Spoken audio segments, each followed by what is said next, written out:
तुमच्या हक्काचा आवाज आजचा महाराष्ट्र। बारामतीची पोटनिवडणूक बिनविरोध व्हावी यासाठी अजित पवार गटाचे सर्वतोपरी प्रयत्न सुरू आहेत। आज सुनित्रा पवार आपला उमेदवारी अर्ज दाखल करणार आहेत। या पार्श्वभूमीवर खासदार प्रफुल्ल पटेल बारामतीत दाखल झाले आहेत। यावेळी प्रसार माध्यमांशी संवाद साधताना प्रफुल्ल पटेल यांनी काँग्रेसचे अध्यक्ष मल्लिकार्जुन खरगेंना फोन केल्याचं सांगितलंय। उमेदवारी अर्ज दाखल करणार कशा पद्धतीने आजचा एकूण कार्यक्रम? आज आमच्या राष्ट्रवादी काँग्रेस पक्षाच्या अध्यक्ष आणि आमच्या नेत्या आदरणीय सुनेत्रा वहिनी पवार यांच्या अर्ज दाखल करायचा आहे बारामती विधानसभेच्या या पोटनिवडणुकीमध्ये।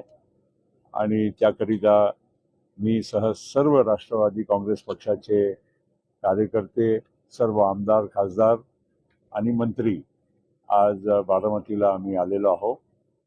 आणि आम्हाला खात्री आहे की या बारामतीच्या जनतेने ज्या पद्धतीनं अजितदादावर प्रचंड प्रेम केलं, साथ दिलं, त्या आमच्या सुनेत्रा बहिणीला पण तशाच प्रमाणे प्रेम आणि सहकार्य करतील।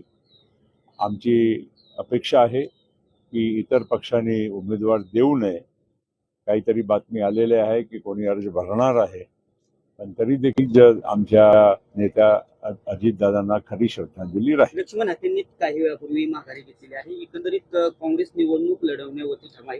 काही वरिष्ठ पातळीवरती काही चर्चा चालू आहे। असं आहे, मी काल आणि परवा 2 दिवस काँग्रेसचे अध्यक्ष सन्माननीय मल्लिकार्जुन खरगे साहेबांना फोन करून विनंती करण्यासाठी प्रयत्न केले। ते कुठेतरी केरळमध्ये आणि इतर ठिकाणी प्रचारामध्ये होते। अनेक मी मेसेज ठेवलेले आहेत आणि प्रयत्न अजूनही माझा चालू राहील। दिल्लीत असतानाही मी प्रयत्न केले होते, पण माझी भेट होऊ शकली नाही। आज उद्या परत मी प्रयत्न करीन आणि वेळ प्रसंगी जर त्यांनी वेळ दिली तर मी दिल्लीत सुद्धा कुठे जायला पण तयार आहे।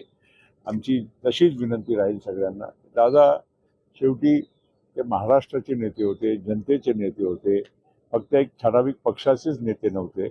त्यांच्या अंतिम विधीला आपण बघितलं की ज्या प्रकारे प्रचंड म्हणजे जनसागर इथे आला होता त्यांना श्रद्धांजली वाहिला, हे खऱ्या अर्थानं महाराष्ट्राचे नेते होते।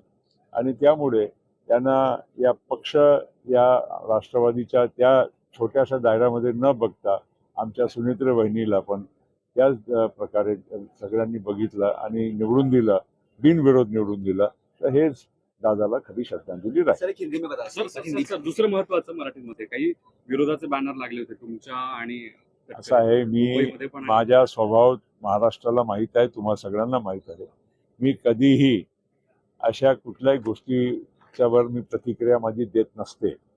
तथ्य असेल तिथे मी प्रतिक्रिया जरूर देईन। बाकी अशा म्हणजे लोकांना कोणाच्या पोटदुखी होत असेल, कोणाला काही दुसरा प्रॉब्लेम असेल, त्याच्याबद्दल मी काय सांगू शकतो।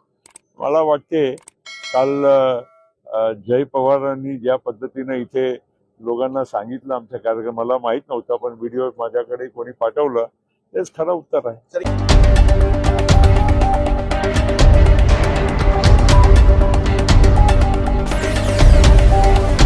तुमच्या हक्काचा आवाज आजचा महाराष्ट्र।